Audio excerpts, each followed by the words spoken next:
Di lef yw tywod lafan, a rhagor myd yw'r gro man. Di iaith fel marwolaeth dau yw tyniad pell y tonnau ar y cliw.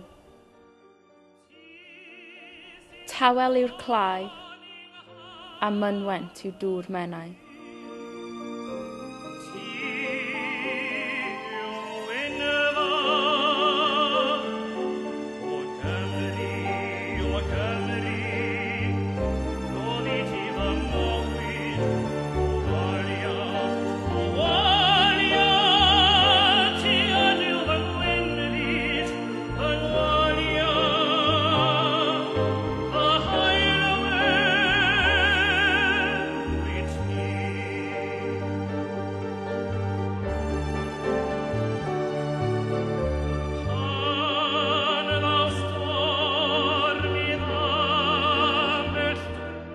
Gwynedd hen, ddi wen, ddi wg, ddi werid, tân hedd iorwg, a'i henfor cul heb frig gwyn. Na chraig i ddal ei chregyn.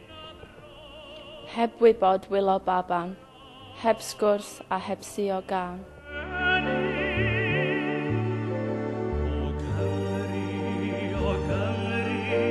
Hi wyfyn sy'n amddifad, o orwel hon heb hawl ar wlad.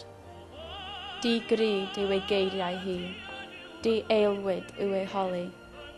Di yfori yw hir gywlaid frau, a'n llafar ei hyn llefau.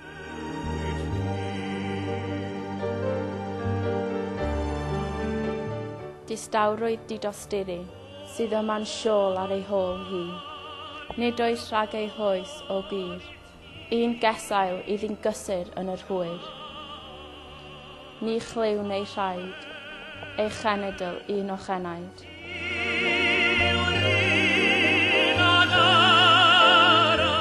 Ond pan wylaf daw lafan, i grio'r môr drwy'r gro man, yw henw cwyllanw'r llais, o fawl wedi'r holl falais.